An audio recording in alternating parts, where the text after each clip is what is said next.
Welcome to the All Metal Mode podcast with your host, Michael Hare. Tune in every Monday night, 8 p.m. Eastern with co-host Gypsy Jules, and every Tuesday night at 8 p.m. Eastern with Matt Hoffman as we talk to guests, discuss metal detectors, equipment, and everything treasure related. Feel free to join in the discussion in the chat room during the show, and please, if you like what you hear, we'd appreciate you taking a moment, hit that like button, and share the link with your friends. We hope you enjoy the show. The All Metal Mode podcast starts right now.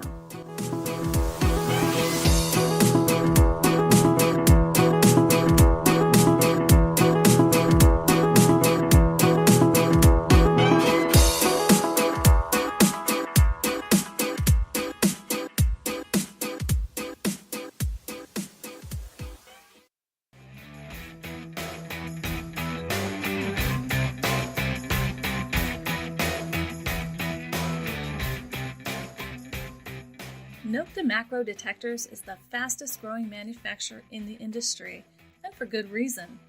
Many detectorists, including Mike Hare, call us the most innovative, but we're so much more than that. We listen to and care about our customers. We also offer a wide range of detectors to fit all of your needs. Come check out all of our products today at www.nokta-detectors.com. Detectors for everyone, everywhere, a lifetime.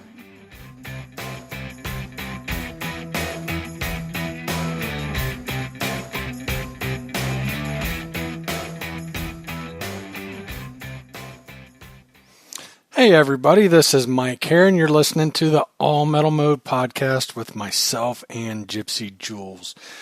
Don't forget, All Metal Mode on Facebook. You can find us there.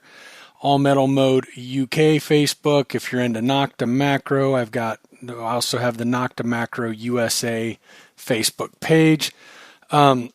All Metal Mode UK is every Thursday night at 8 p.m. GMT time, 3 p.m. Eastern, 2 p.m. Central. So check that out as well. Of course, we're here every Monday and Tuesday night, 8 p.m. Eastern Standard Time.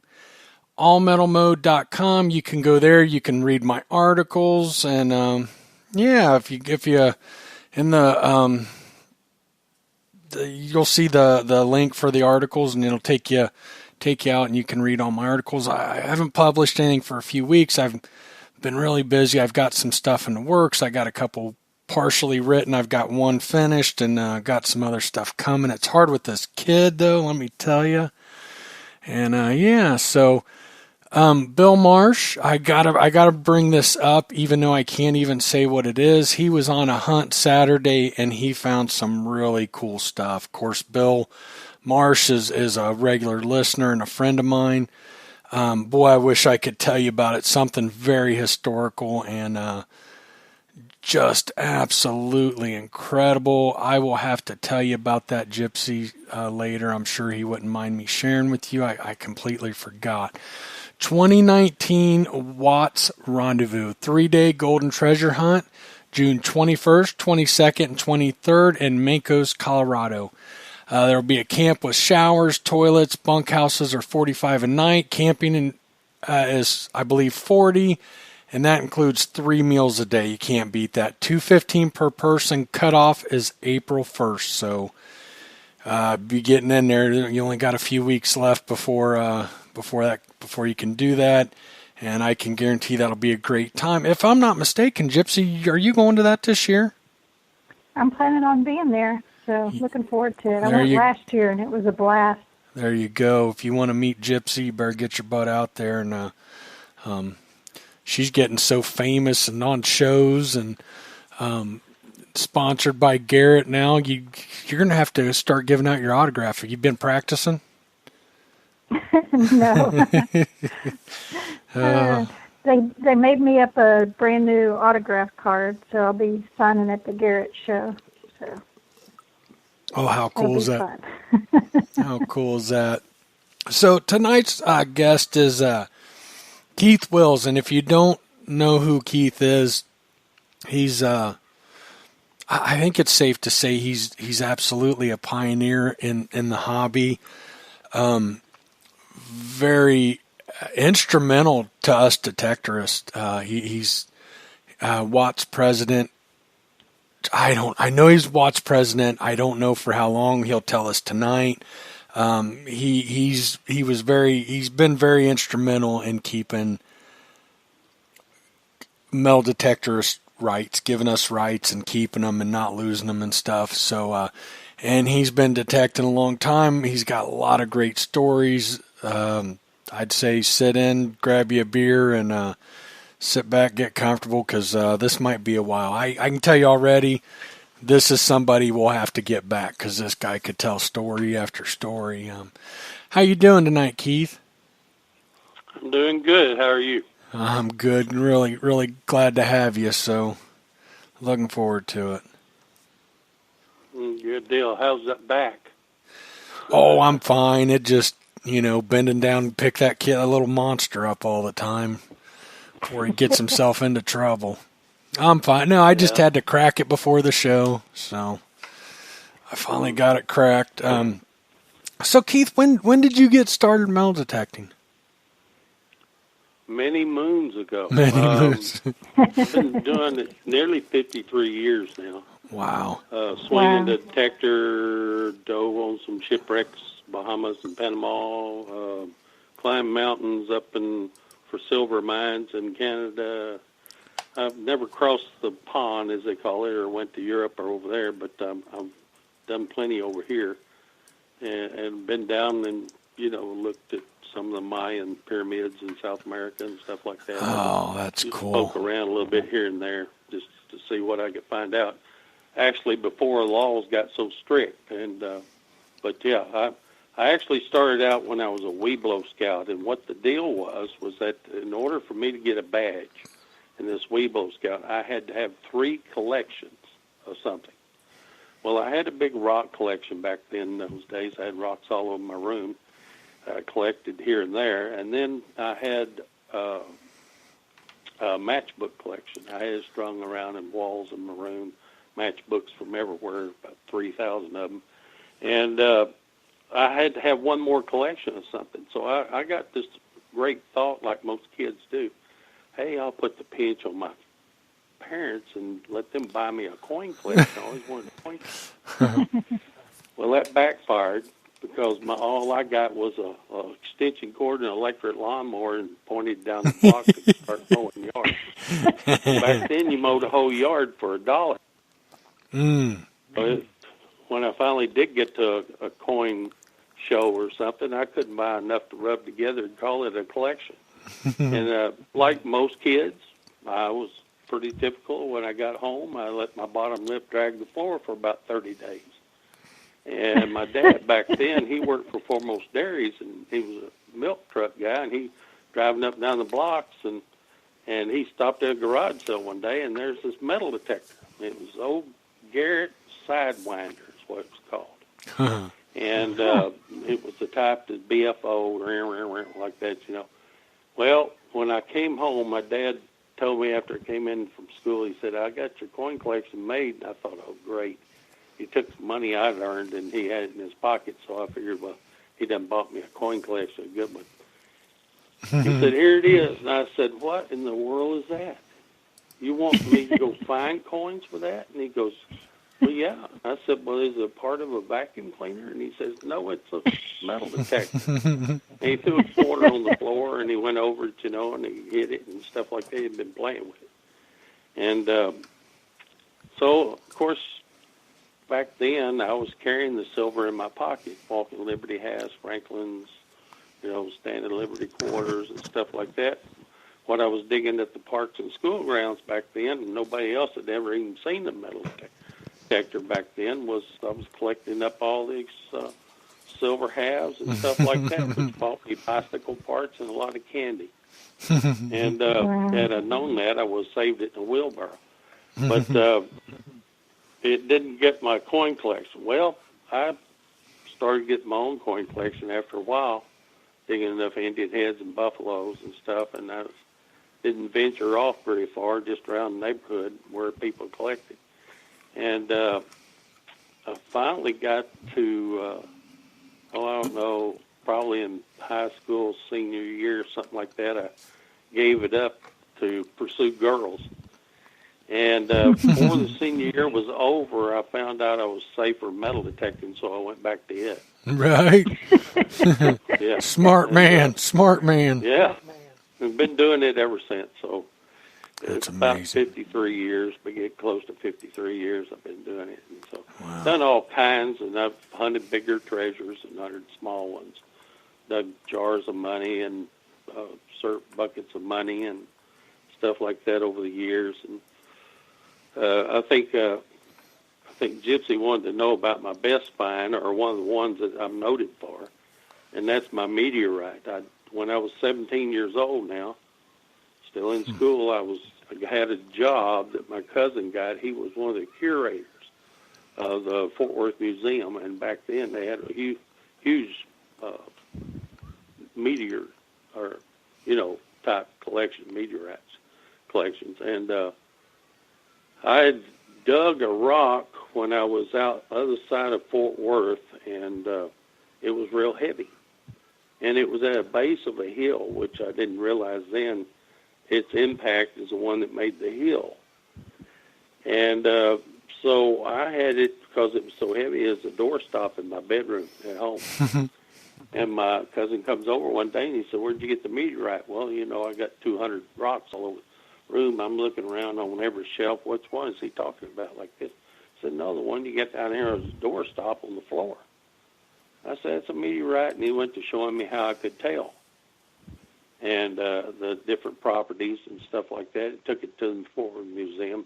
They appraised it, and I think it was about $1,000 or something like that, because it has 2 unknown elements in it to man. And so it went rocking along, and somehow I kept it all these years. And last appraisal I had was in University of Arkansas. Yeah. And they have a big meteorite section there. And I followed it this time because I sent it to Washington, D.C. up there one time, and I had to nearly sue them to get it back. But they did the appraisal on it, and I spent the night. And when I got my next day, they said, "This is the closest appraisal we can give you for what it is, 99% nickel. It's got a couple of unknown elements in it we wish we had more traces of, a little bit of iron, barely, a little bit of, this and that. There's about 11 elements to it." And they gave me the sheet on the appraisal and stuff and said it's worth around the area of $138,000. I said, "Well, it's for sale for $100,000. But I've never had anybody take me up on it. But I mean, I'm glad I didn't sell it back when I thought it was worth $5,000. Right. But it's really the meteorite craze. People make jewelry out of it and stuff now, and they won't wear a meteorite around their neck and stuff. So that really bumps it up. It's probably going to die one of these days and worth nothing again. I don't know. But they fit me in 2004 in Life magazine, and I'm standing there holding a meteorite in one hand and a Confederate bugle in the other hand, and inside my shop, wow. and they took it. That was even a funny story too, because when I got that call from Life magazine, "We're Life magazine, we'd like to feature you in our next edition," blah, blah, blah, like that, I'm going, okay, which one of my buddies is pulling this? That's the type of buddies I got, There's a few of them that will go this far to do it, And so, we're going to show up Saturday with the best photographer we have out here, and that was in California. And fly him over there, and we'll have an interviewer with him and interview for the article and stuff. I said, okay, well, they didn't show up Saturday. I said, okay, that was somebody pulling my leg there. Well, it went on about a month and a half, maybe close to 2 months, and I get a phone call again from them. And they said, "This time we're going to make it out there. We're sorry, but the tsunami hit, and it took precedence over you, featuring you."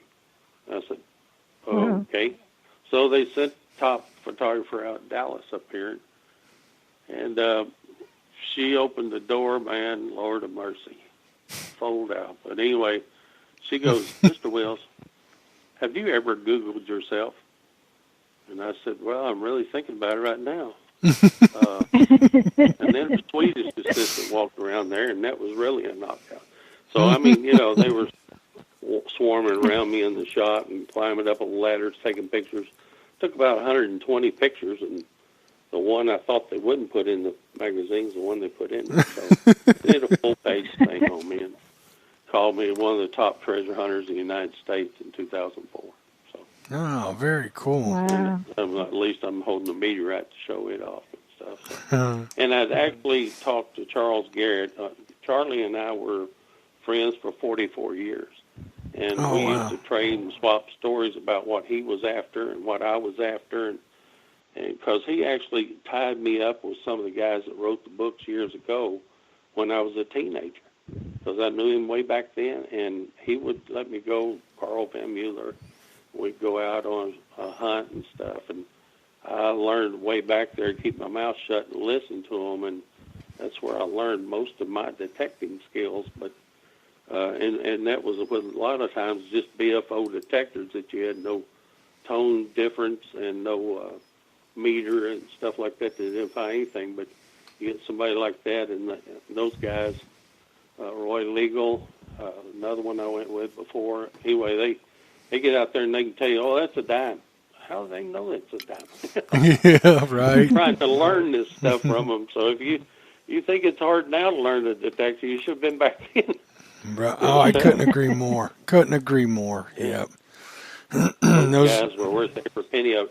Where we sit around the campfire and make jokes, they're sitting around talking about how they did this that day with their detector and how they adjusted it and stuff like that. And I'm just following their steps, but not right behind them and doing the same thing they're doing, swinging the same and stuff like that. It just made me a better hunter.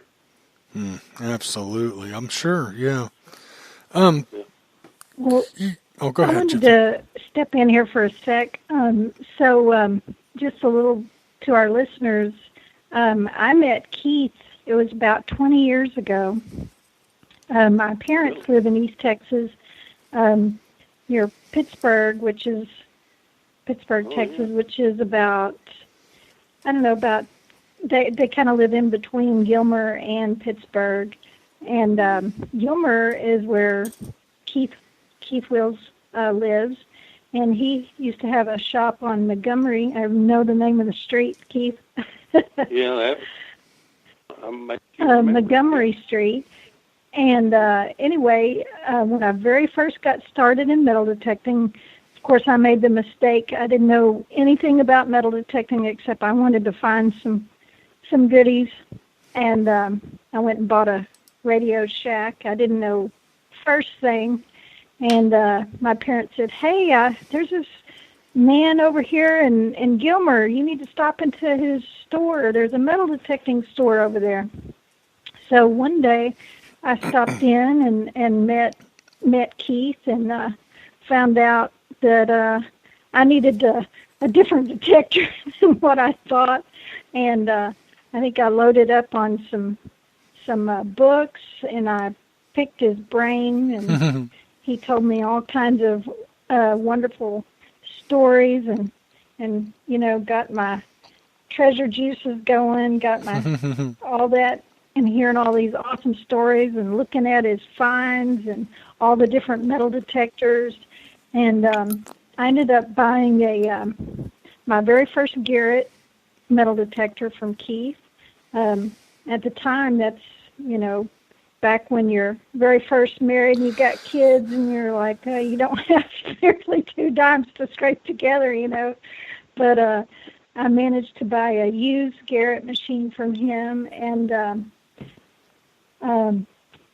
got to know Keith over the years, and I bought, I'd stop in from time to time when I go to visit my parents and buy things from him from time to time, and sent a lot of customers to him over the years, people that would have a broken detector, and I'm sure that's something that he's about to get into soon. Is Keith is a mastermind on the technology part, and he taught me a lot. I don't think you realize this, Keith, but you were like what Mike said earlier. You're a pioneer in the hobby, and I've known you for years and years, and seen you help, lead Watts and fight for our rights as detectorists, and just all kinds of wonderful things. So I just wanted to say thank you, Keith, and yeah. The way now I'll go ahead and let Keith. The way I looked at it was, someday I might want my children or grandchildren to do the same. But it's not like I didn't teach them, and I taught them how to really be good at it, and I wanted them to have the ability to do so without all property being shut down to the hobby. And right. Probably the most extensive thing I went to Washington, D.C., to the Army Corps of Engineers in 1989. Actually started in 86 going up there and made 4 or 5 trips. But the first trip, a guy, and y'all probably know who it is, Daryl Townley.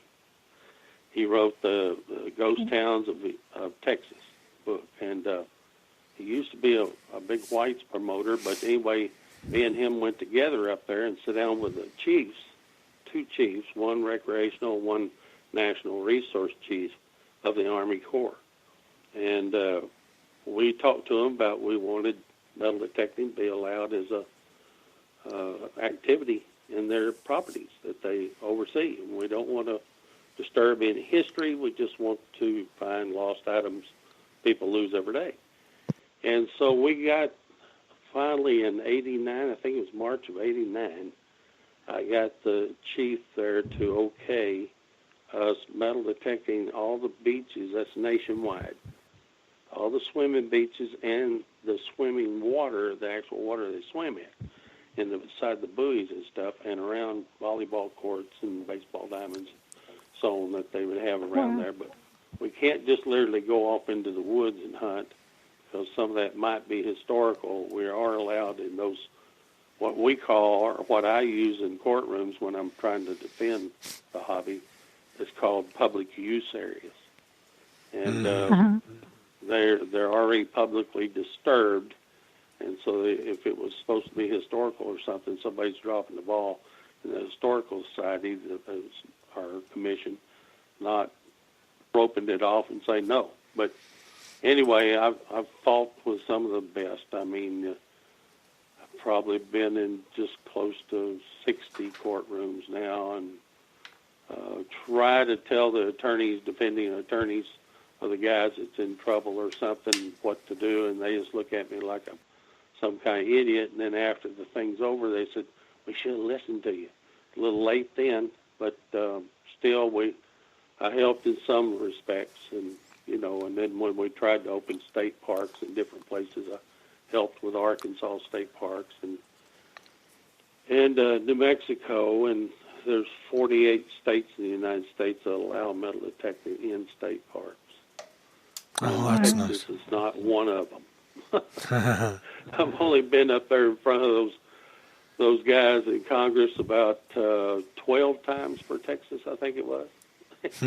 Wow. And somebody on that committee, National Resource Committee, is scared to death you're going to make $1 more than he makes on his paycheck. That's all there is to it. And so it's sometimes a battle. Yeah, I bet. No, it is a battle when you come to the thinking since '89 that nobody's messed up that metal detecting first and only metal detecting policy made with a government entity in the United States. It was back in '89 when I made it with the Army Corps of Engineers. Nice. And so that, that makes it, to me, a point of history, really. And I've been to the Forest Service, I've been to BLM, we sit down and talk and stuff like that, but we've not pursued anything in particular, but just talking the good talk for the hobby and, of adding little assistance if necessary, like we do in communities and stuff. And you try to emphasize to the people that's in the hobby not to mess things up. If anything, clean up paper stuff on top of the ground. Haul it to a container. or put it in your car and take it home and throw it in your trash. Absolutely. But just clean up a little bit. We want to leave it better than when you got there, and fill those holes. What does it take? Knock the dirt in the hole and step on it, Mm-hmm. and teach them how to dig, not dig a trench, but dig a, And another thing, in the courtroom, you do not call it a hole. You call it like a divot. That's what it's called, a divot. Because it's about like the same, no more, some of the 90% of what we dig is no more depth than what you would have hit with a golf club. Right, absolutely. Right. Divot. And so, you can't stand there and say every time we take our digging tool, we make a great big deep hole. That's not the fact. Mm-hmm. So there's just different ways to say things in a courtroom that helps, and been against some of the societies that's tearing up their foliage and fauna and all this kind of stuff. And most of the time I said, well, then you got outlaw dogs. They scratch that stuff up, something terrible too. Mm-hmm. Well, they don't fly either, So I usually have a comeback. They just don't ever win with me. So well, while you're at it, you got to get rid of the squirrels because they'll bury and dig up nuts and groundhogs. You got to get rid of the groundhogs and everything there else. was a big prosecution of two guys, or actually a husband and wife, another guy, that happened, and he actually had written permission from one place that owned the land, but next to it was a Texas forestry, and it was a sawmill, and I went to court with them 3 different times. And what they did is they went out there, the historical director of the forestry, Texas forestry, went out there, and the archaeologist, and they counted every armadillo hole as being dug and not the dirt kicked back in. But every place they dug, you could see where they stepped on the dirt when they put it back in the hole. But all these armadillo holes, they had some college come out there, and all the kids going out there photographing all those holes before the case come out. I said, have you ever seen somebody dig the hole before? They don't spread it like an armadillo does behind him, kicking both ways. Oh, wow. Well, how'd that case turn out? Not good. Not good. What happens is, and I hate to say it, but some of these prosecutors, they make deals with the attorneys, especially court-appointed ones, and they say, well, let me win this case. They're trying to make examples out of us. Mm-hmm. And what it did do is it set a precedent, and that means every time somebody goes in for a problem in a courtroom, they cite that case right off the bat. The U.S. government against Shivers. And so I was in the corner all the way. I even raised money for them to go to the Supreme Court after the magistrate court had moved it to the other courts and stuff like that. And it just was a set-up deal. It's, sometimes they want you, they're going to get you either way you go back. Finally, when it came to one decision on 2 guys, they got to speak for the first time after the trial when they were being sentenced. And believe it or not, they took them to a military base to sentence them. I don't understand that at all. They were not on military land. But anyway, they had already confiscated their vehicles and their detectors and all their digging shovels and all that stuff and sold it off in auction. With the idea that they were going to get big bucks off these guys, they built a brand new iron fence around the park and stuff, and they said they'll all pay for that. Well, it fell through the hole because when they finally got to be sentenced, they got to speak to the judge for the very first time. Their 2 attorneys just folded up. First day they were fighting like dogs, and they were really doing a good job of it. But after that, 2 more court hearings, and they just folded up and didn't even object to anything being said. And they were taking a map of around that lake and just sticking postums on there like that, like it was accurate or something. It was pitiful. And the jury was all older people, didn't know what ARPA was at all, Archaeological Protection Act of 79. They didn't know what that even meant, and it wasn't explained to them. It was just pitiful. I was sitting there in the back and just crying. And I said, "This is terrible." But again, it hurt them more than anything else. But once they told them, that judge that on the Shivers case, they turned around and charged him, I think, $9 for and 1 year probation. Didn't pay for that heavy iron fence all the way around that property. They learned a lesson there. But Oh man. anyway, they didn't make enough off that auction sale either to pay for it. But Keith, I don't know if it's pitiful. I don't know if you're aware of this, and I'll just touch on it real quick. We've had Greg Shipley on the podcast. I don't know if you know who he is, but many years back, I want to say roughly 20 years ago, that one of the government agencies did a sting on him, came in, took all of his stuff. He went to court.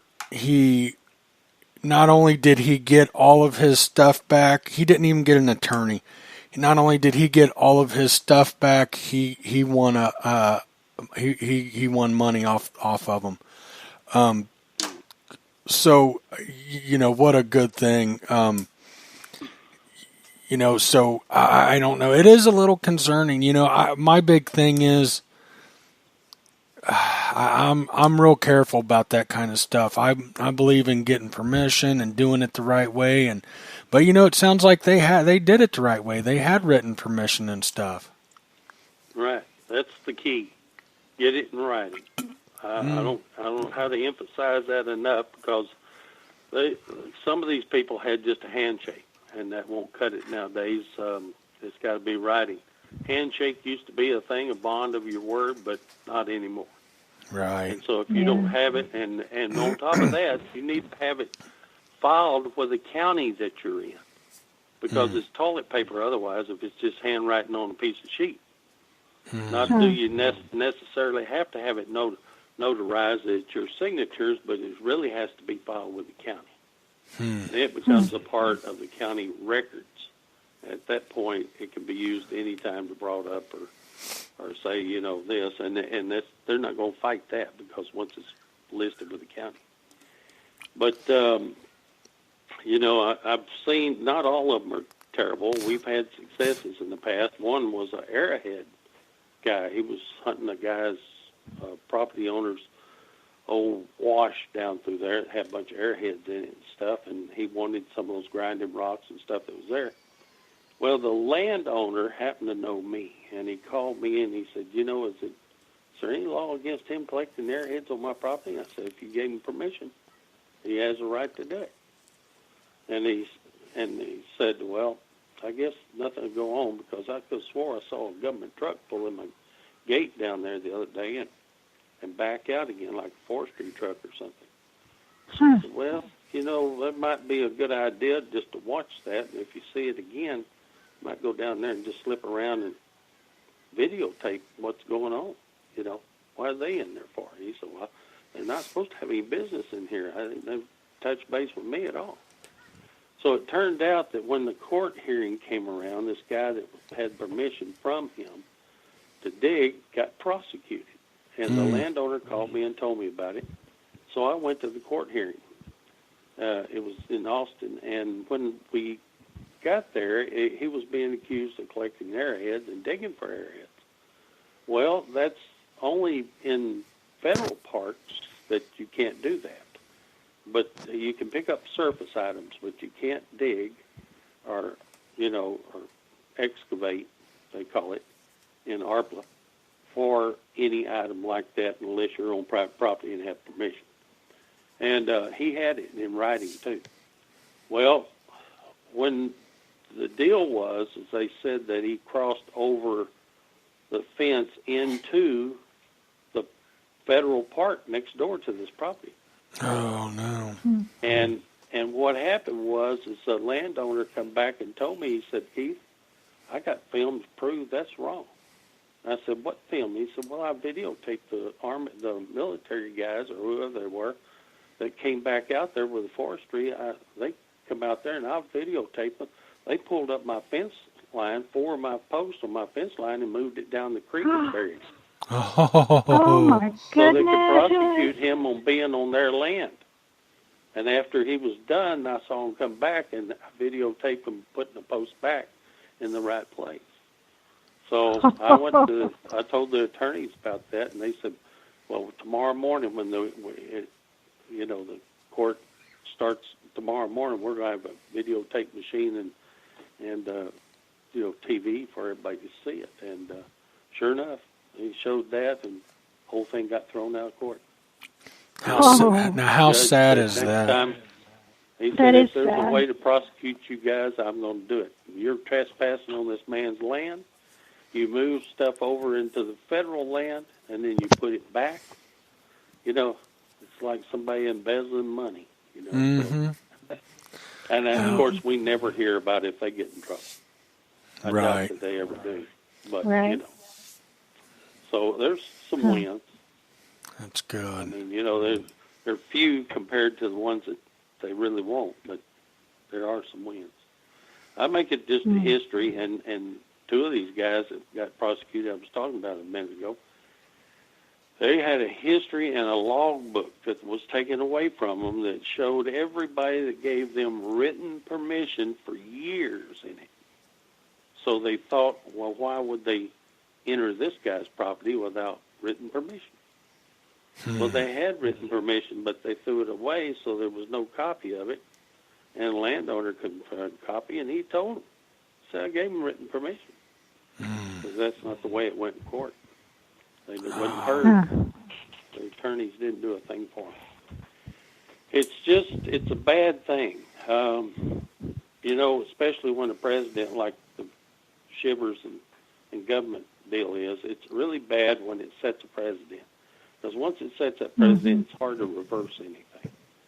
And, you really got to go into this thing with using your mind on this. And you know what they're after, and they want to make a name for themselves, especially some of the archaeologists. I hate to say that because a lot of them work with me and have been great. And we both share the feeling that electronics is going to be the way to go. Even the Forest Service told me that. Said, I graduated from the University of Arkansas, and we did an electronic survey of property and minerals and stuff like that and metals. And said, I believe that's where the future is. So, Forest Service is online with it when I made another trip to Washington, D.C. So,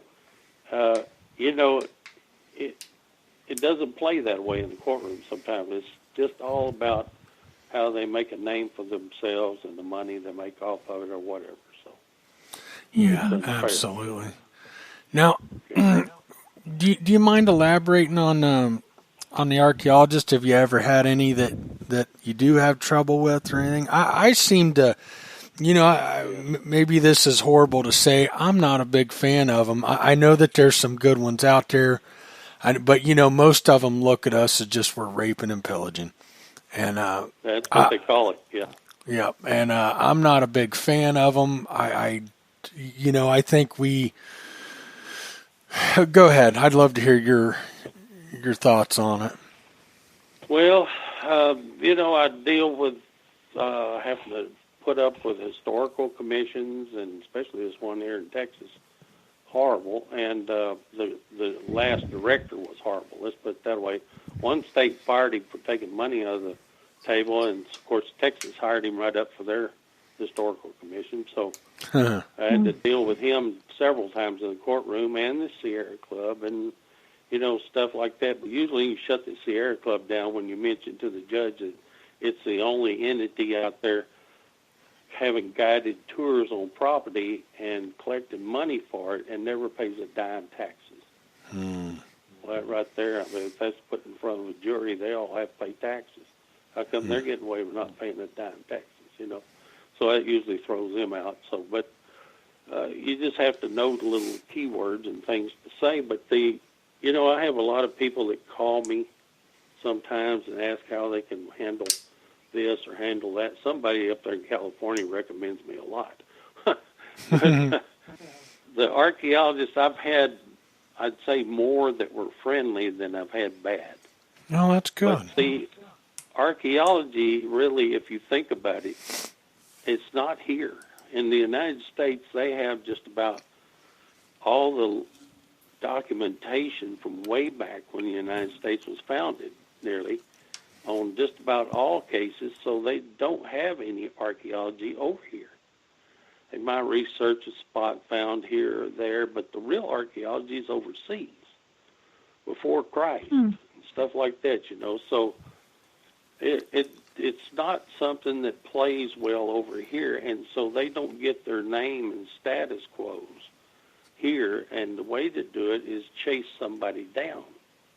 I actually went to a local archaeological club one time, and I don't know that anybody in there was really an archaeologist. But the guy who runs the club acted like he was and stuff like that, and I've never been there before. They didn't know me from squat. Actually, a fireman buddy of mine that uses metal detector taught me into going. It's a couple of towns over, and so I went to it. The first thing he does is he announces that the state, Texas state, has contacted him and wants us to report, give the address and the extensive, and take pictures if possible of every collection private people own, and turn it into the state. What? I said, what in the world? And he says, I got it by federal government that they want that to be done, or, you know, by the state government. They want that to be done and turned in to Austin at the Capitol. And, you know, the Historical Commission does. They want to know every collection that people have, especially if it's something that's old or antique-ish or something like that, even coin collections. And if possible, take pictures and turn it in to Austin. And then the next thing that comes out of his mouth as a subject is the piece of property over here was sold, and the people have been collecting arrowheads along that railroad bank for years, and so we're going to go out there and we're going to hide in the bushes, and we're going to film that Saturday morning of the local people here in town going out there picking up arrowheads after that big rain we had last week. Yikes. So they go out there and hide in the bushes and take pictures of them. I never knew what happened there, but when I reported it and put it in my club's newspaper, what was said, that chemical company got hold of me. That guy said, we need to sue you and sue you down to nothing. We never gave permission for these people to be hiding out there, taking the rights away from those city people that won't find arrowhead. We don't care. They can dig all the arrowheads they want. And once I told him the story and who the speaker was that was telling us that, or the head of that little archaeological club was, he changed his mind. He said, well, by God, I think I'll just go visit that thing myself.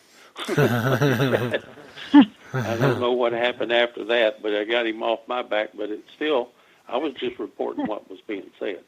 And so you don't really know what's happening in these little places here and there.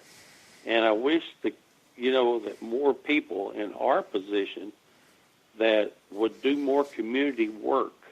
And when they do, don't accept any money for it, but get it in a local publication so other people read it and know that you're out there helping finding car keys or returning rings or stuff like that. Over the years, I've done just lots and lots of articles, and I've never charged a dime for anybody to find anything, because I'd rather have the article out there than I would the money for whatever amount that one might be. And so, you know, I do that just so other people read about it and say, well, you know, that's not the hobby that it's been portrayed to be. That sounds like fun to me. And, you know, not necessarily doing it for my business, but just doing it because the hobby shouldn't be looked at like that. I know a lot of people. In 53 years, I've met tons and tons of people. And this is probably the best group I've ever seen in my life. Everybody's friendly, good people. Sure, somebody might not tell you where they found this at, but, I mean, you know, some cases you might not either. But still, I think they're a good group. They come together good, and they support a lot. But I just need to get them out there doing a little bit more community service so it's read nationwide, for the good deeds. Mm-hmm. It's not any good just taking a picture. You return that ring. You need to get it in a publication, so you got the publication there in your hand and can prove it before those committees that you have to stand before or courtrooms that you have to be in if something did happen. Right, exactly. I've mentioned how, there's parks that have metal detecting closed down, and, even parks that are open. I was ran out of a park one time in Columbus, Ohio, because somebody called and complained, and the police showed up, and we said, hey, there's metal detecting's allowed in the parks here, and he said, well, I don't care. I don't want to deal with this guy. He's mad and he don't want you back here. And the guy I was with, we were literally behind his house in the park, and, he got real quiet about it. And I said, look, that's not the law. You're trying to run us off here, and we've got a right to be here. And I kind of got into a friendly argument with the cop, but his deal was just leave it. It makes our job easier. And we ended up leaving. But, my point is, I've been to here's a good one for you. I'll take my stepdaughter down to our local park early in the morning before, nobody's there, and she'll go play in the tot lot and the wood chips. I'll go in there looking for coin, just something to do while she's playing. And I couldn't tell you how many shards of sharp aluminum and stuff I've pulled out right underneath those wood chips. Sometimes right on the ground. And so when people want to complain and they don't understand, show them that kind of stuff. Hey, I'm not here making a mess. I'm not hurting anybody. Matter of fact, I'm taking stuff like this away. Yeah. Well, fortunately for some of them that I teach metal detecting to over the years, it's been close to 30 years now to a place in Kerrville, Texas, called Texas Lions Camp for Handicapped Children. Actually, Garrett donated a dozen machines to the camp. I took them all and shifted the frequency on them so they wouldn't talk to each other when they were close together. And took them to the camp and gave it to them, and they've had it for years now. But for nearly 30 years, we've been going out there once a year. It'll be the first week of June this year. Anybody that wants to go with us can. And they always have foreign counselors. I think last year was Australia and Italy. Cool. Things said around sometimes we don't understand, but it's funny when we use only foreign coins to bury for the kids because they get excited about digging a coin from another country. And over that many years, I've gotten pretty good at identifying what that coin came from or where. But sometimes the counselors go, hey, this is our spending money from foreign countries, And if I one time got a guy over and let's see, where was it? It's over in Europe somewhere. But anyway, he used to send me foreign coins for those kids. We take donations of foreign coins, and we keep those coins there year-round, and the detectors there year-round so they can go use them for any type of activity they want during the summer during camps. And we go once a week, or once the first week of June, and we teach for 3 days the kids, and there'll be about 150 to 200 kids that we show how to use the detectors, and that's deaf, blind, wheelchair, sometimes limbless kids and stuff like that we teach. And show them how to detect from a wheelchair and dig from a wheelchair, and show them how to find different targets and stuff. And the kids just have a blast. The ones that will be there this year, from last year, will be so excited when we get there. And but they, I tell you what, they will put you.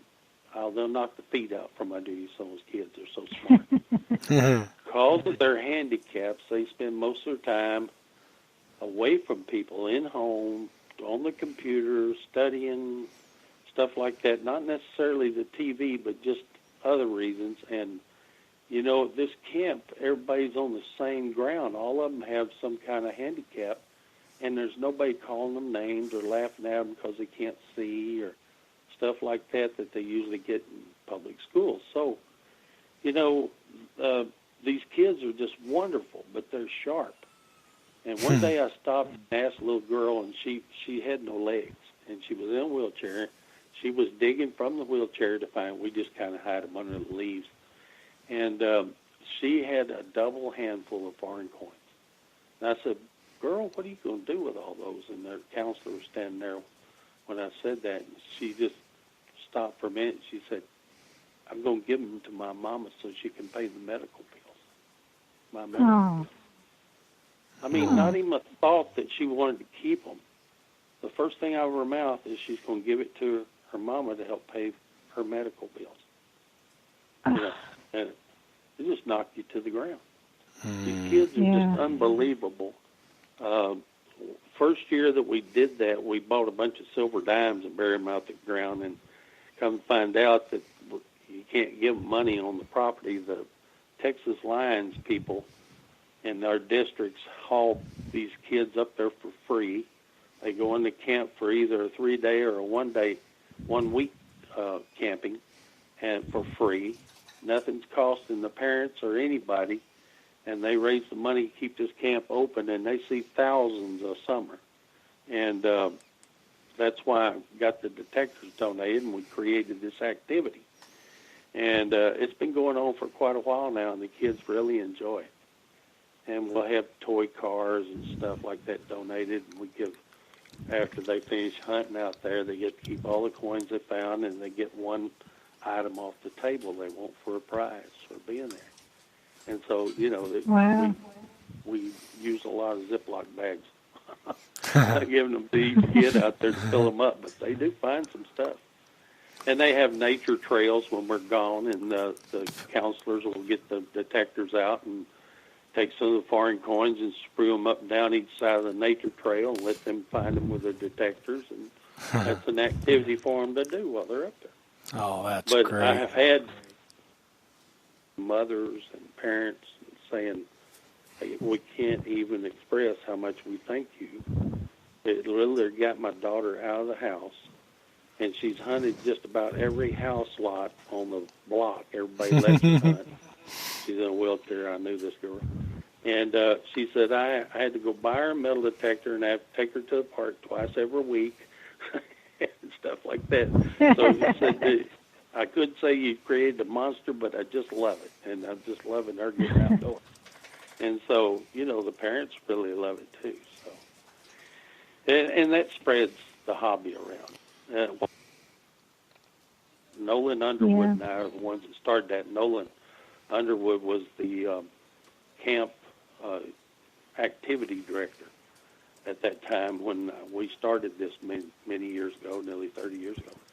And what we didn't know would happen is these foreign kids, they go back to their country and tell them about the metal detecting thing going on, and it starts in their kid camps, their handicapped camps.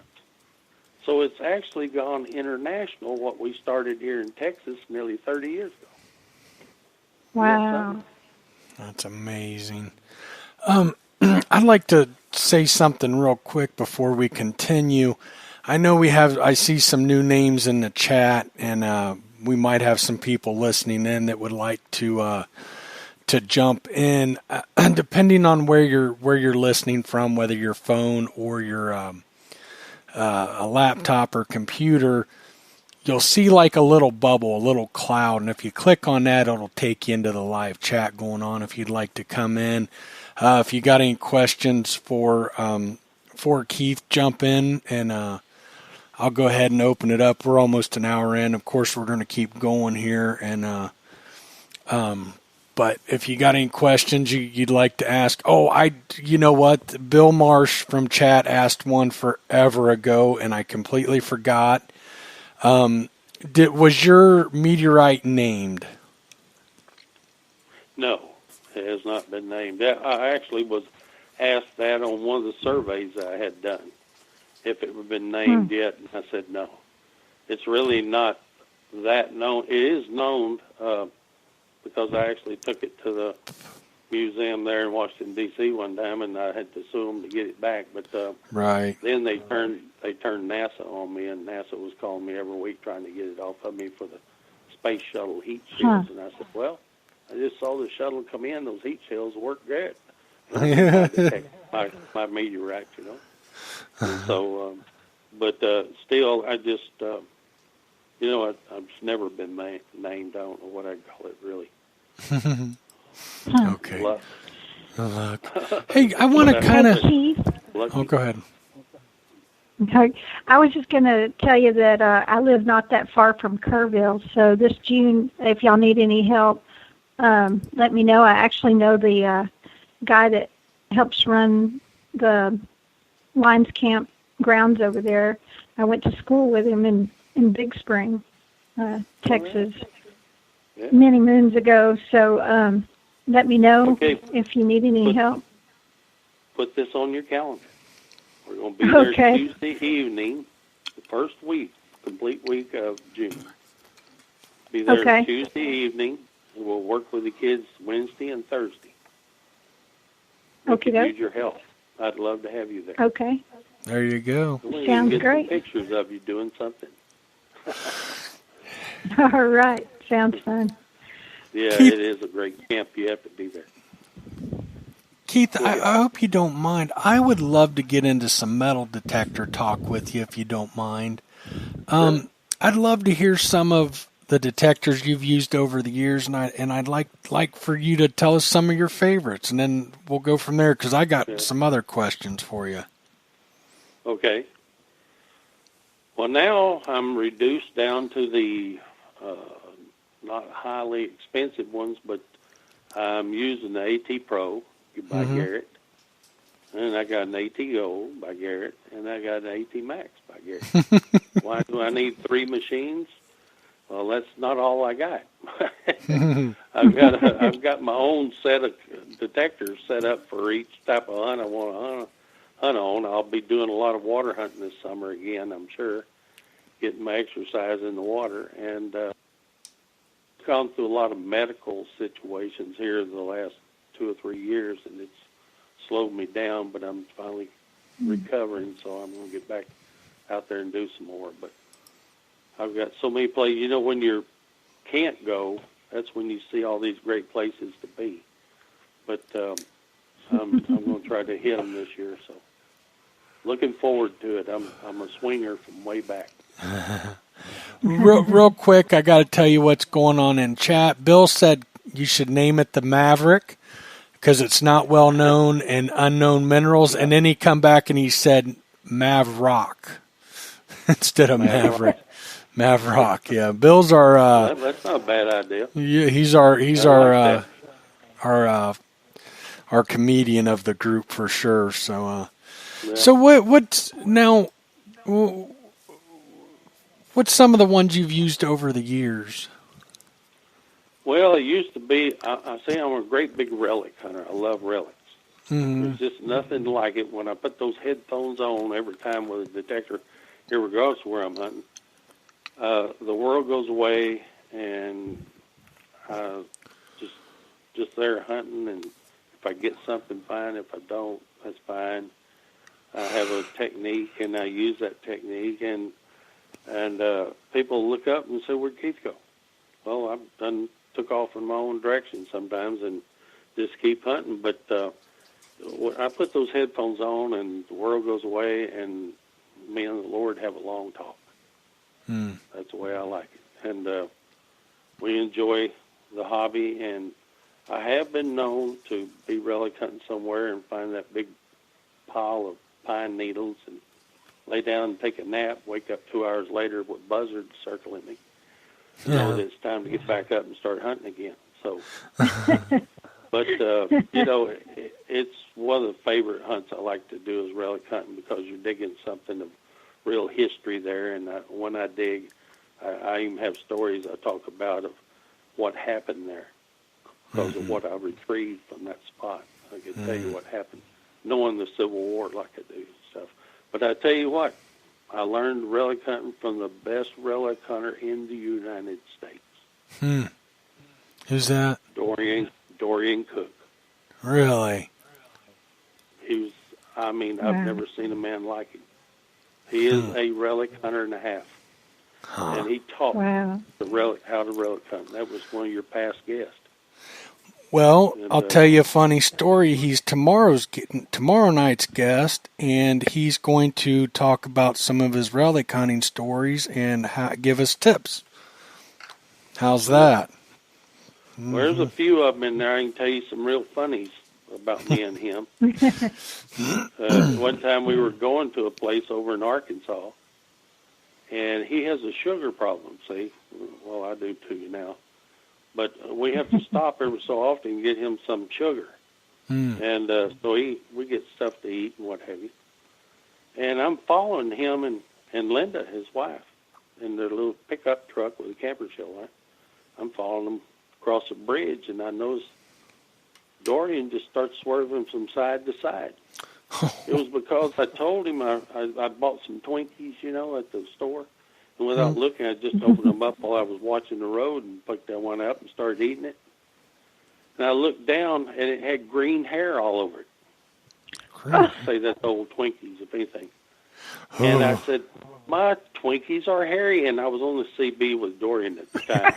And he was cracking up so bad he couldn't keep it in the lane. He was going back and forth on that bridge on both lanes. He was just cracking up, and after that, he called me Harry Twinkie from now on. So saying Keith, he goes, Harry Twinkie. Harry Twinkie. Oh, man. That is funny. I cannot go on an activity, whether it's deer hunting, metal detecting, fishing, anything, without something just hilarious happening. And when I do my book, if I ever finally do it, it's going to be just filled full of laughs. Plus technology of what I do on detectors and know how they work when you turn this knob, what it did in the ground, and plus some of my hunting stories. And so, it's going to be a read and a half. You really need to do that, Keith. Yeah, I absolutely. know. I should have done it when I was down with back surgery. I had the time to do it, but I didn't do it. I'm sure you could write several books, and without a doubt. Yeah. Hey, Keith, listing subtitles. There's a question for you in the chat from Dirk. He was asking, what is your preference for water hunting detector? I use my AT Gold. The reason why is that people do it differently, but I use that long handle scoop like most people. When you're out there, I get all the way to my bottom lip when I walk in that water. And I get to the a target, and I can nail it real close. I don't have to do any pinpoint or anything else. And I get the coil right on it, and that scoop slips right over that coil. So I just set it right behind it and slide the coil up in it. When it sounds off, I let go of the detector and the coil and just let it float to the top, and I scoop up what my find is. So I don't have to dig 3 or 4 times to try to hit it. I get it right off the mark, My father and I did lots and lots of water hunting together. That man grew web between his toes. He loved water hunting so much. Passed away now, and I couldn't tell you a better activity for father and son. Right. We went together everywhere. Every weekend he'd pull up out there Saturday morning. We had change of clothes in the back of his car. We'd put my detector in there. I said, where are we going? He said, I don't know. I thought it would drive this way. And that was before most of East Texas even had a detector. So we were called the Wheels Gang. My last name, they called us the Bad Wheels Gang. And if they go somewhere and they can't find a coin on a churchyard or baseball park or something like that, they say, well, the Wheels Gang's already been here. So we get accused of a lot of stuff. But we did dig a lot of stuff. That's funny. That is really cool. Wheels Gang.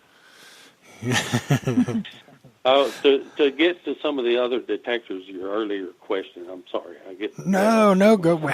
Go ahead. You have to rein me in.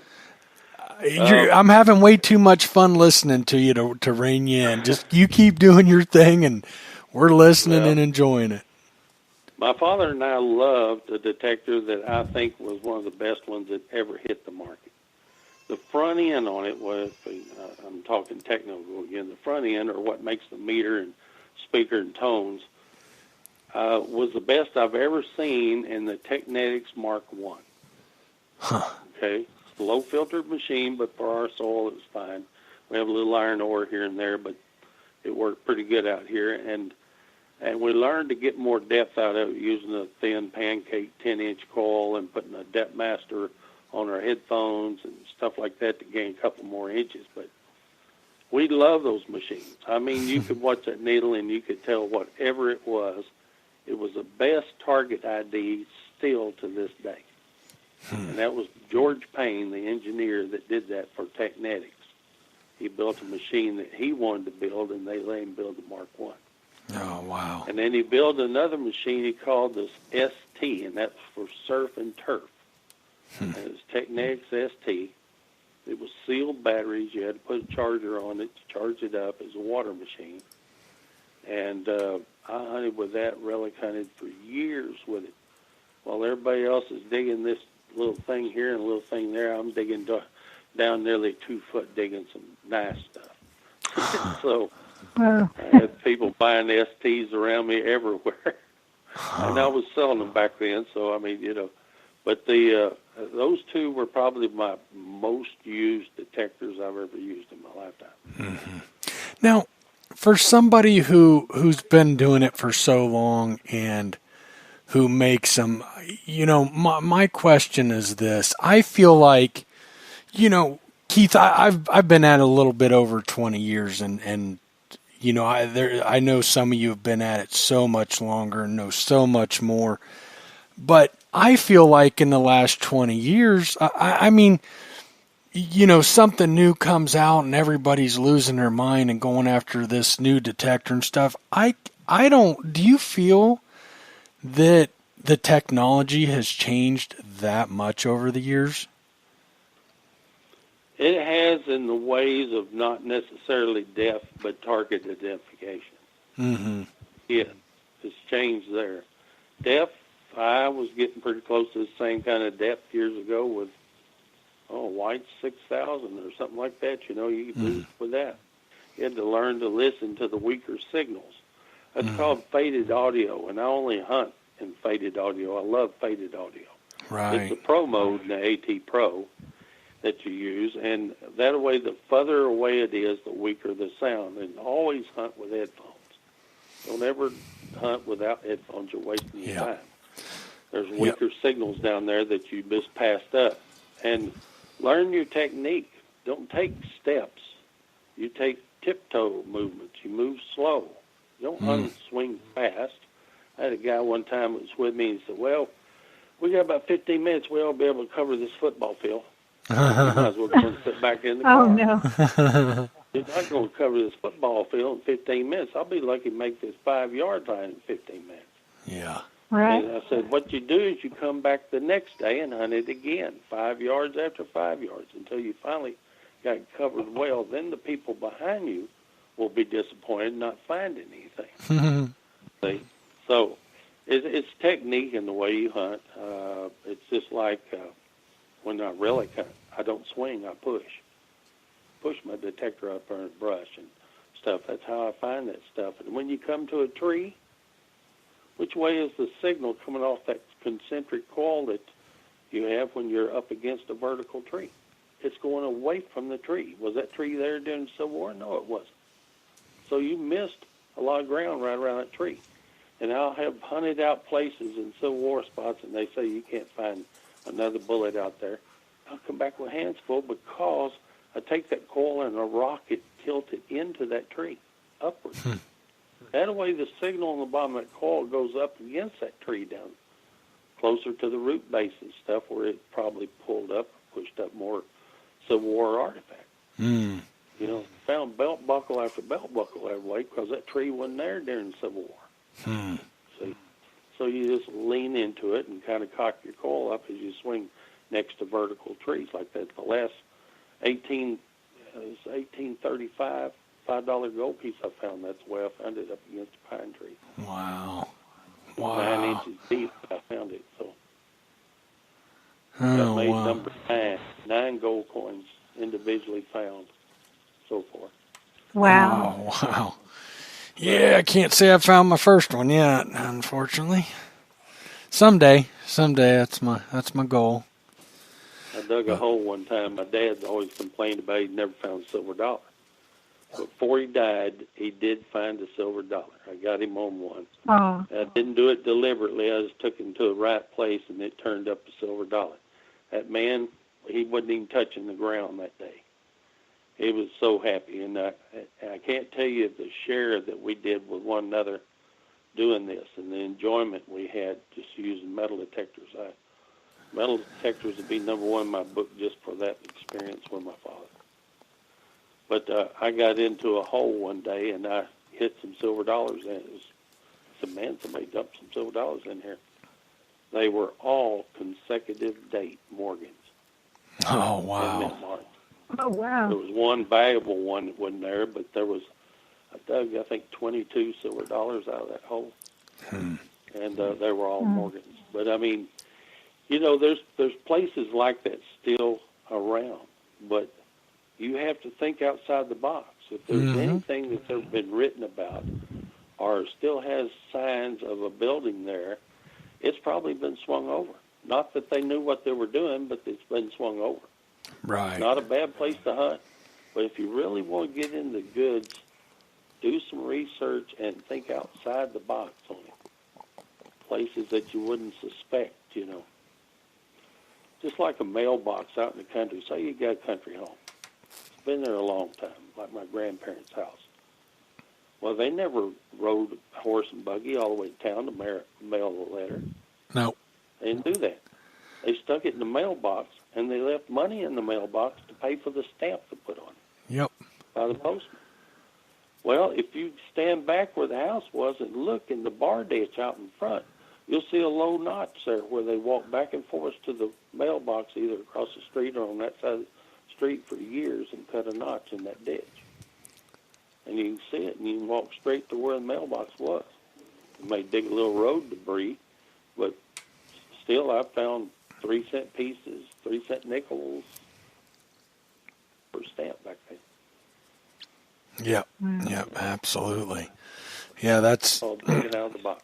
I can't say I've ever found one, but I heard that many years ago, and I've always, time I'm at somewhere old enough, I always try to do that. I'm sure I found a few coins. I don't think I found anything real significant, but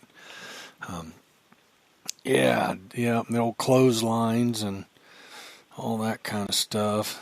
Outhouse. Yeah. You know, think about where that outhouse was, and you just never knew. Never knew. Yeah, one of the things that I was going to say, I guess my thought on it is I see people, a new detector comes out and they're losing their mind. And don't get me wrong, I think there's some really good stuff out there. I think the technology, it keeps taking little steps, but as the big thing came, I haven't seen it, and I've had arguments and disagreements with people over like the Tesoros. There's a lot of people, it's an outdated detector and this and in some ways it is, but I'm from Ohio. I moved here a few years ago. When I was in Ohio, I did a lot of field hunting, and some of our regular listeners are probably rolling their eyes right now because I like talking Tesoro, and here's why. I feel like I can take a Tesoro, usually a fraction of the price of these other detectors, and I've done this many times, and I've kicked people's butts hunting in the iron. Those Tesoros, I think it's that analog technology, just it really works good in the heavy iron. Or it always has for me, and I've used Mine Labs, Garrett's, Fisher's, Technet, you name it. And don't get me wrong, there's some really good detectors out there. Matter of fact, I have more favorite relic detectors now for the heavy iron. And it's not that they're better, it's that they're easier. I really like these detectors with the iron audio, where you can run them wide open and turn your iron audio down so it's not just blasting in your ear. But I can still, and like I said, I'm not saying I think it'd find stuff better than the Tesoros. It's a little easier for me. And I like running a detector wide open, but, I think people look at this new and greatest and they just think it's going to blow everything else away. And in most cases, I haven't seen it. I mean, I think one of the biggest advancements I've seen, and I don't know your thought on this, was the FBS technology. You know, getting into the Explorer and E-Track and all that. And you know, you can ask people that listen all the time. I'm not a fan of Minelab, the company. I'm not at all. But, you know, I mean, you could go back to places with that Minelab and just find silver coins that you just swore that site was hunted out years ago. And I thought that was a pretty big difference. But, you know, I don't know. It's just, I was kind of curious what you thought. But do you like the Tesoros at all? Yep, I love Tesoro. Matter of fact, Jack Gifford and I were friends for a long time. He was part of the C&G business years ago. That's where he first started in Detectors.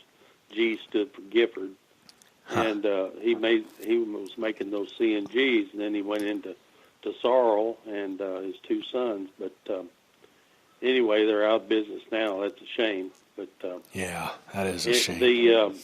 They made good detectors. As a matter of fact, the first UMAX that they made, Jack sent me one. It was called the Sidewinder.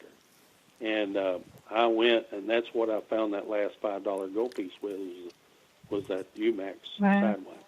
As a matter of fact, we were out there, and there were so many lead-seen cans. This was a stagecoach stop. There's a magnolia tree out there bigger than my car was long. And it had lead-seen cans everywhere, like we started at the dump or something. And I had some friends that knew about that stagecoach stop, and they'd hunted it 2.5 years and found one Indian that had pennies so far. And I go out there, and I went with the dad because he was like 82. And it was 102 in the shade that morning at 8 o'clock. And you're talking about really, I guess we are crazy.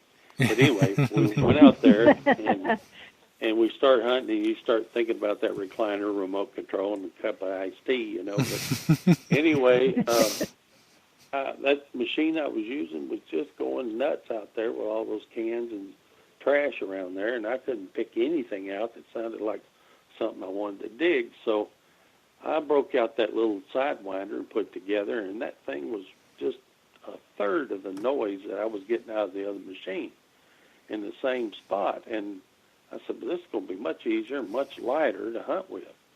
And back they came with a little pair of headphones with a coil cord. They didn't cover your whole ear, but they were pretty nice little headphones. I wish I could get hold of them now. And it came with that. And so the old man's out there hunting with me, and he's going step by step and slow, and I'm hunting slow. But I said, you know, if I'm going to do any good here, I've got to look at this land, lay out the land, and decide where it would be a better place for me to swing this thing over instead of the dump here. And I saw this little intrusion of dirt that's been there a long time, and thought of it being more of like a root bundle when a tree falls over. It wasn't long like a pond dam. And so I said, well, you know, I'll just start there. Maybe there's something under it or something there where it fell from. Because the big tree around plantation sites, I've hunted a lot of them, and that's where all the activity is that big tree. Nobody went to the plantation house except for to go sleep. All your workers and rested, and Mama, she shelled peas, and Dad worked on the plow, and everything went on under the tree. And so by plantation days, I learned where to focus my hunting skills. But I went to that spot over there, and I suddenly started digging these little brass, tiny shoe buckles, and you know, and shaving, a fold and shave razor and stuff like that. You know, this is the kind of stuff I like finding. See, so I'm digging this, and I walked straight over to this pine tree. It's probably big around as your thigh, and it had a root sticking right where I pinpointed the target. I rocked into it, like I was telling you before, rocked into it close to the tree so that cone-shaped signal coming off the bottom would rock into the target there, and I heard it. And it was deep, and it was solid, and I wanted it. So it's dig time. Well, there was a root the size of my wrist coming off that tree, and I hit it first stab with a shovel. I said, great, now I got to dig around both sides of this root. I'm wondering at 102 degrees if this is worth it, you know. So I start on both sides of the root. I get down there about 9 inches, and what I hit? Another root coming off of it. I said, I have to open this hole up nearly 2 foot in order to be able to dig out down there at that root. So I'm not doing it. I'm just taking what's left of the dirt off the top of the root and throwing it out here. If it's not in there, then I'll kick the dirt back in the hole. I'm thinking shoe buckle again or something, you know. And so I passed over it, and, you know, there's no signal. And I go, well, I've had that happen to me before, because you break that coin or whatever that metal object is out of its halo, and it's like blowing an electric guitar from an amplifier. And when it's moved like that and that deep, it can just disappear on you. So I reach down the hole, and I get 2 hands full of big dirt and drag it out on top of the ground. I go check that ground, and it's right there in that target, loud and clear. So I kick it with my foot. And when I did, $5 gold piece flips up. Oh, wow. I already know what it is when I saw my eyes was on it, you know. And what I did, I let out a holler. I don't care how many gold coins you dig, you're going to holler. And I threw the headphones off in front of me. I just slung them off. Well, the cord had wrapped around my digging shovel in my pouch there, and so I didn't know these headphones were coming back, and I started to the ground to get that coin, and I grabbed that $5 gold piece, looked up, and the headphones hit me right in the face like that. So I was sitting there just rocking back and forth, and the old man heard the holler, and he looks over there, and he goes, oh, my God, he's snake bit. Look at him. He's about to fall. And he starts running across that field at that temperature. And I would have thought he'd had a heart attack or something. And he goes, are you snake bit? Are you snake bit? And I opened my hand up, and he saw that $5 gold piece, and he said, God, I wish you were snake bit.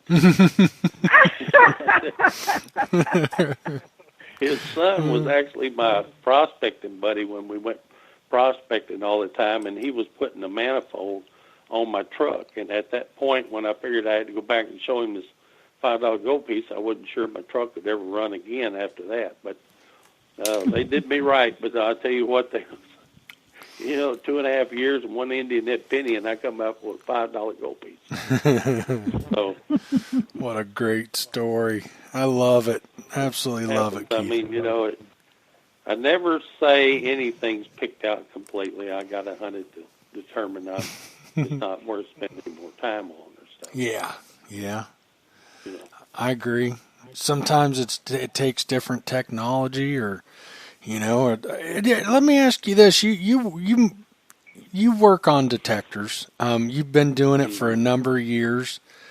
Since 1982. Wow. I really wanted to get into that, but we're kind of getting, I don't want to keep you too long. We're going to get you back on. We'd love to get you on next week if you're available. If not, let's look at. Oh, sure. I would love that, Keith. So let's save that a little bit. But I do got a question for you. A while back, a friend of mine, we were talking about how you can go to a site and you don't do real good, and you come back and you find stuff, or you come back, you do real good one time, you come back, you don't do so good, or it's like things changed. And he said to me, Mike, he goes, I think even the moon can affect the ground. And I kind of chuckled to myself, and he said, well, think about it. He said, look what it does to the tides. And instantly I thought, ooh, boy, I feel like a jerk for thinking that was kind of funny for a second. He's got a point. Do you think that there's, barometric pressure? We know soil moisture can affect a detector. But do you think that is there other outside forces like barometric pressure and different things that can affect the ground conditions? Penetration-wise, possibly. Okay. For the soil, mostly moisture makes the magnetic field more conductive, But you know how a coin sinks, it cradles. It rocks back and forth, and that's by your soil breathing. And it's hot, cold, wet, and dry. Mm-hmm. And if you dig a hole out there that's 6 inches deep after you just had a big torrential rain and that it's not even wet anymore, then that's as far as the coin will go. Because the soil doesn't breathe to allow the coin to cradle down deeper. And so either rock, root, clay base, something like that will stop it, or the soil not breathing. But, you know, I've never associated barometric pressures and stuff like that. I've hunted a long time, and I just don't see it, you know, myself. I could see something interrupting the magnetic field, like if you ever dug a magnet with your detector. That's one crazy target to dig. It's messing with the magnetic field in big time. But, you know, I've just never seen anything outside forces like that bother other than moist ground compared to dry ground as far as conductive on the targets.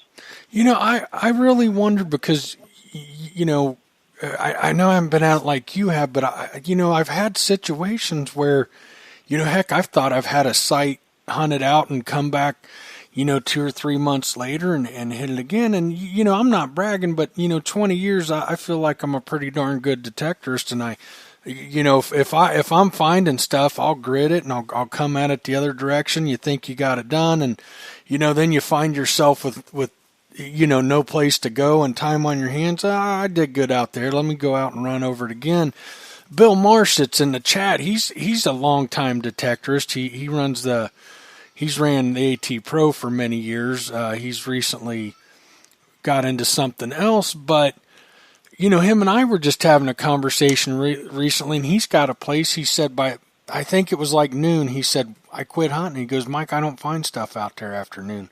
He said, you got to hit it early in the morning. He goes, I don't know what it is. I don't, you know, one of those. So you know, it's something that's really kind of a question. You know, I've considered sunspots, a number of things, because actually I thought way back there the sunspots had something to do with it and stuff like that too.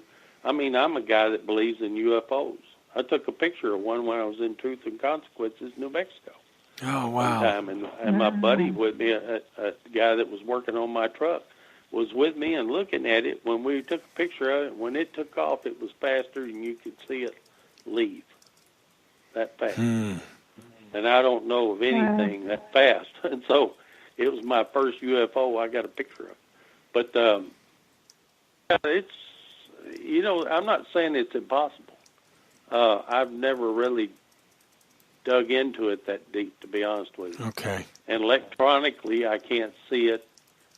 You know, magnetic field is forced by how much ground conditions you got there, being shorter or longer, and magnetic field. And so, you know, that's what a detector is a magnetic field. It's set up there, and it penetrates the ground. So I can't say yes or no on any of that. But, I mean, you know, if you believe in it and they have a place that's done that to you, well, I'm all for it. I like to see that myself and go back, hit a target that I'm getting in the morning, come back in that evening and see what it does to it when it's warmer or something like that that you say it won't. Yeah, Bill, that's something you need to do, buddy. You need to go out there. I'd love for you to do that. I'm a curious guy. I love learning new things and new stuff. You know, you mentioned Dorian earlier. You know,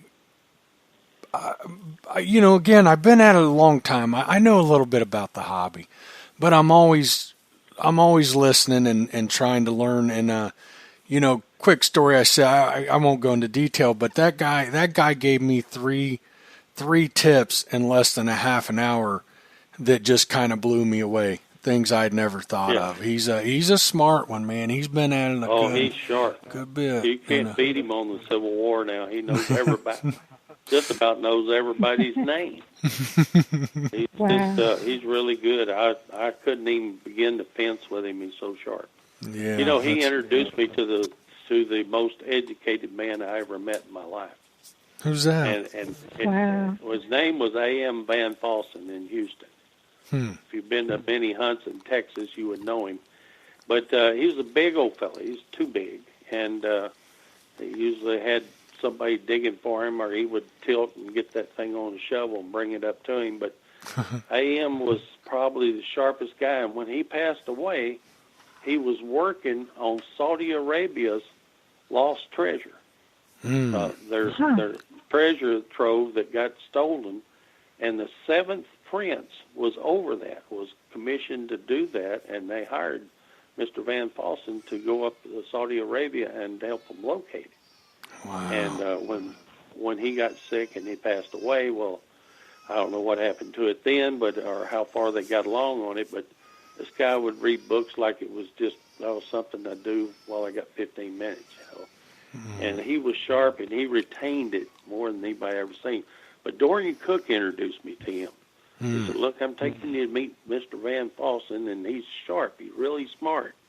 But he hates suck-ups. And so I come up there, and he says, yeah, my name's Van Fossen. Just call me Van. Like that, And I said, okay, my name's Keith. Just call me Keith. Like that, And he said something smart, and I said, well, you sure are ugly. Like that, what I told him. And he just loved me right off after that. And we were on personal friendship after that. And for years we were friends.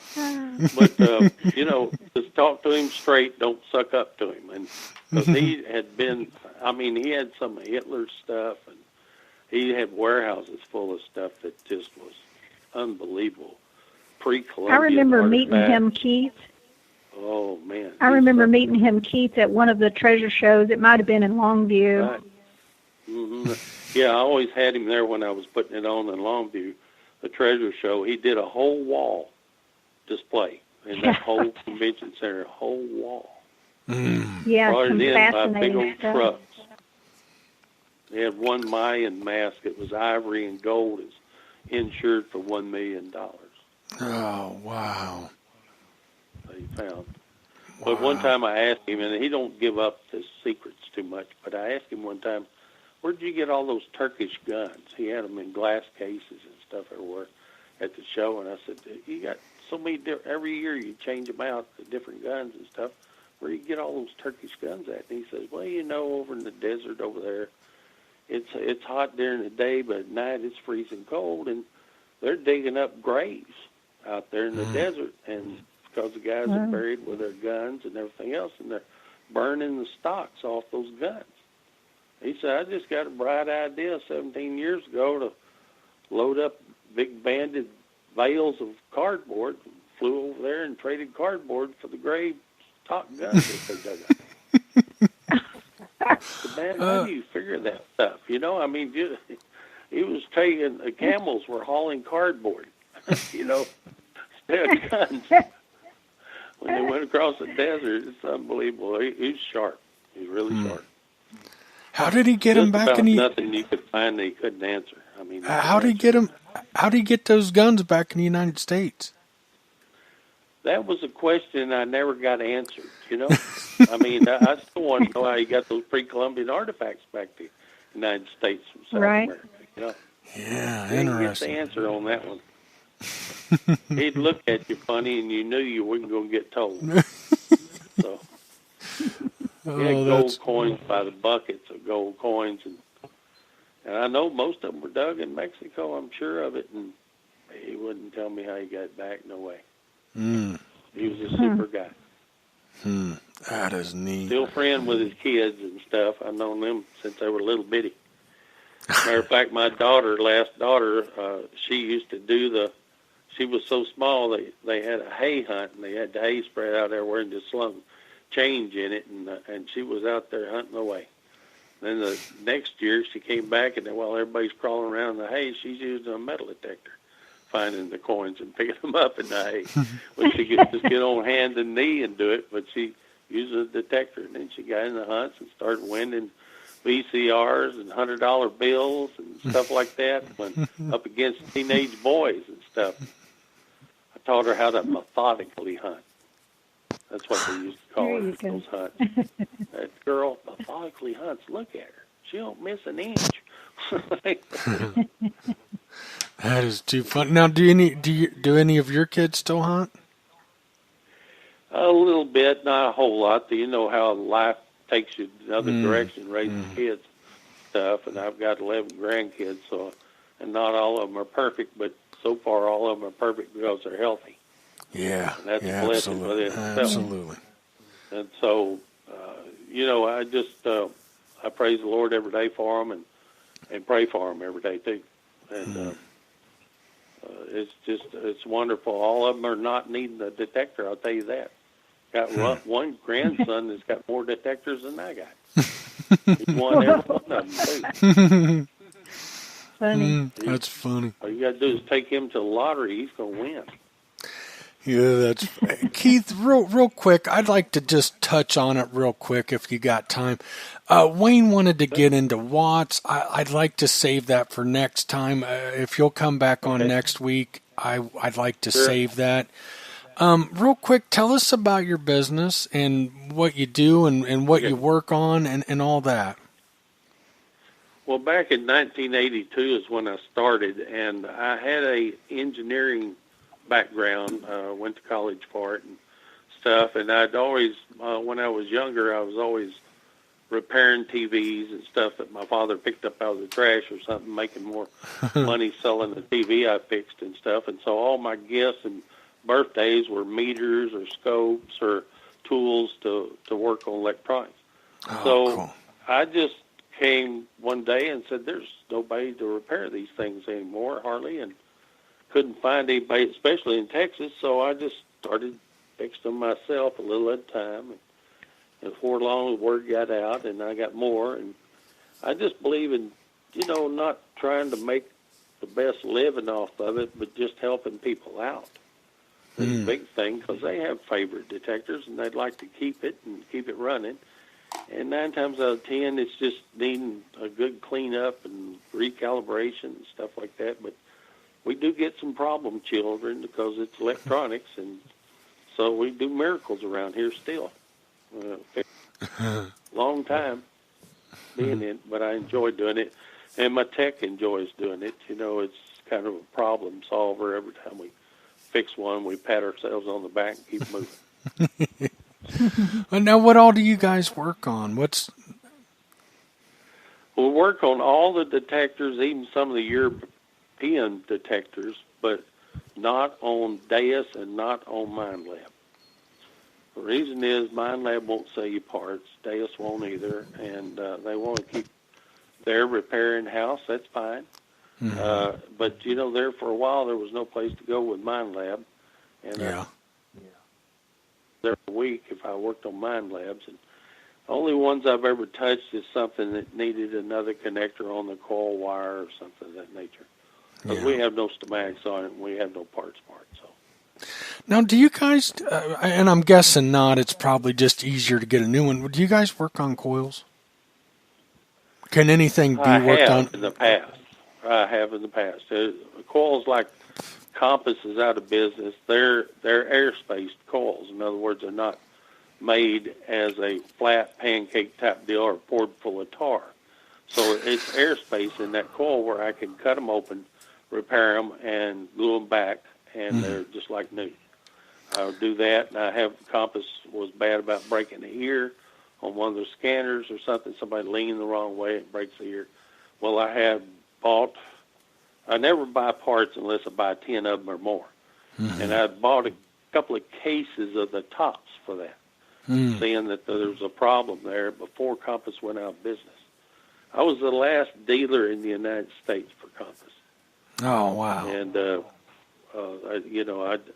was actually a distributor at one time. Now I was a distributor to Sorrel at one time. And so, and that guy that I told you is so smart, first thing out of his mouth, never be a distributor. Never be a distributor. I had to prove him wrong, and he was right. So, anyway, it's a super hobby. Love it to death. I got an 8-inch Tesoro coil I need to probably, I guess, replace. It works okay. I can't get it to ground balance. It actually works, but I cannot get it to ground balance to save my life. but it works. You know it's not the detector. You tried another coil on it? Yeah, I've got other coils, and I can get them to ground balance just fine on it. Okay. All right, that's what it is.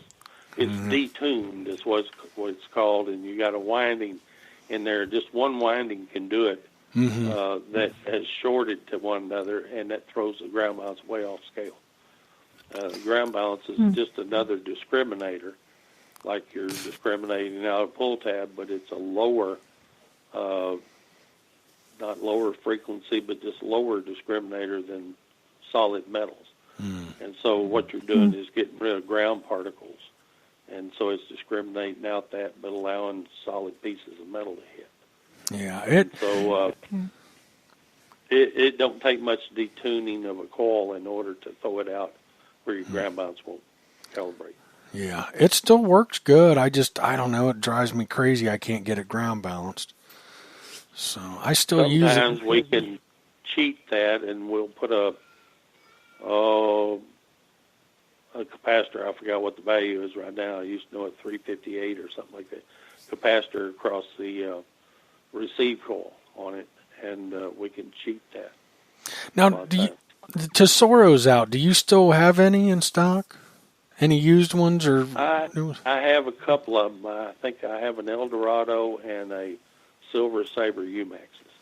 That's all I have left. Okay. I had about 5 when Tesoro went out, and they sold pretty quick after they did. Gotcha. Yeah. And we still work on Tesoros too. So good. Wayne says you got thousands of coils in stock ready to ship. About 3,000 coils is what I have. Oh wow. I gotta, Gypsy. We need to take a trip sometime over and visit him. Well, it's not far from my parents. Got storage building downtown. I built storage buildings over here. The neighborhood threatened me if I build another one over here, they'd dub it a shopping center. But I had to have places to put some of this stuff. I'm terrible on collecting and stuff. I have my shop is kind of slack, and what I have on display, people just Google that and stuff, and they just also have meteorite in there, but they don't know it. It just looks like an ugly rock. But they look at it a lot, and there's a lot to see. And the few displays and stuff I have in there, I cover one wall with it, but that's less than 1% of what I have.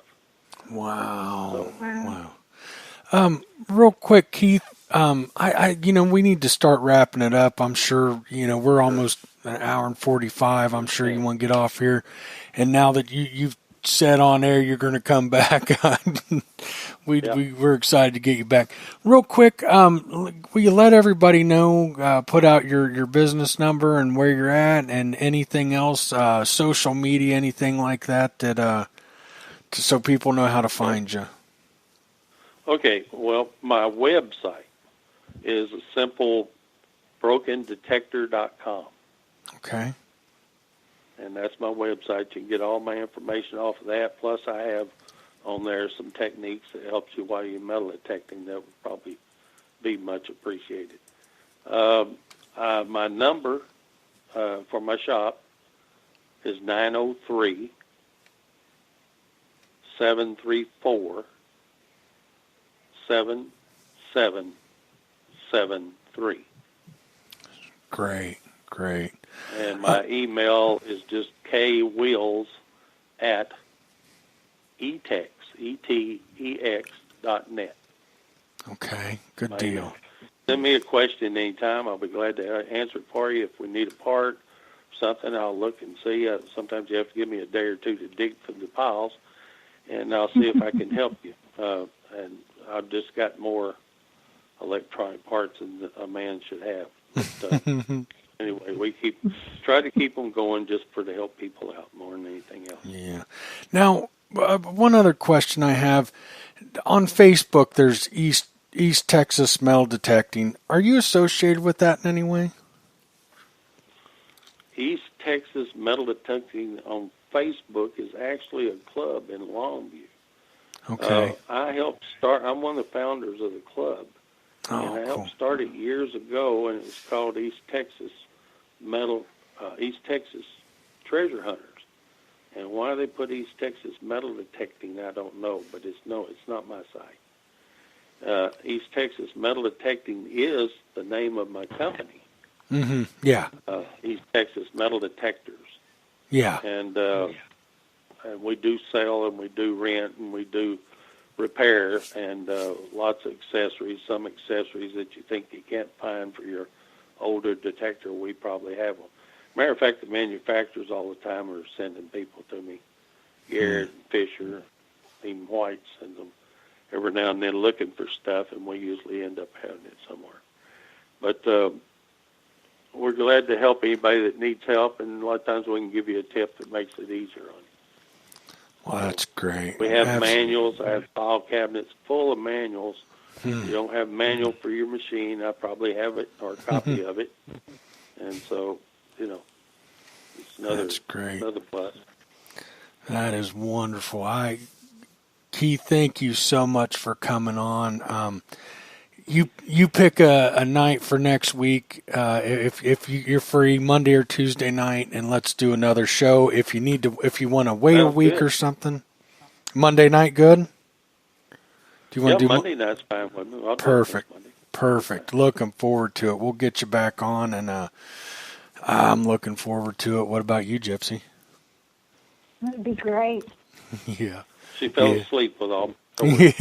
No.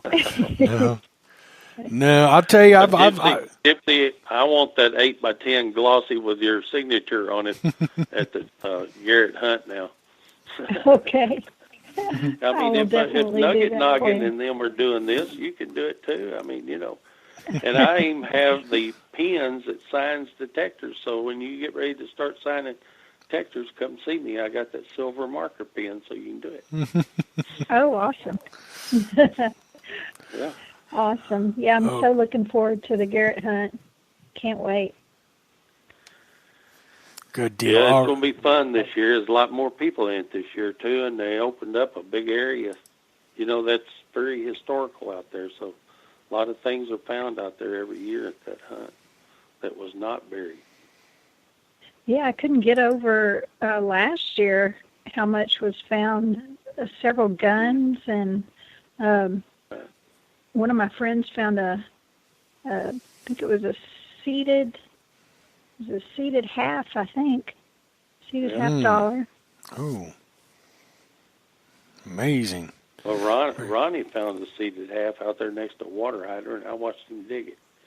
He just been talking to me, and I saw him out there, and he found a seated half over there, and it was just nearly like new. That was a big shipping hub during the Civil War and stuff. Oh, wow. Oh. Where the boats would only get that far up the river right there to unload and load. Wow. Well, Wayne said over 400 coming this year. Wow, that's a big hunt. Yeah. That's nice. Yeah. Very nice. Yeah. All right, guys, it's ready to call tonight. Keith, again, thank you so much. We'll get you back on next Monday, and looking forward to it. Sounds good to me. Thank you. All right.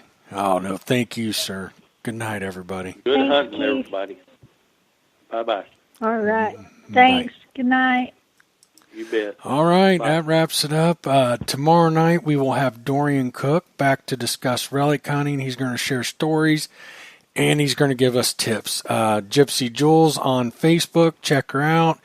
YouTube, Girls Rock Metal Detecting on YouTube, and Kimmy now has a website or a Facebook group. It's going really good. Ohio Relic Hunting on Facebook. Dirt Pirates on Facebook, YouTube, Huntress Kimmy and Clodhopper Scott. And, I thought I wrote down Dorian's new Facebook group, but you heard Keith say he's one heck of a relic hunter. Check it out. We'll announce that again tomorrow, and I'll make sure I get it wrote down. Good night, everybody. Thanks for listening. Night.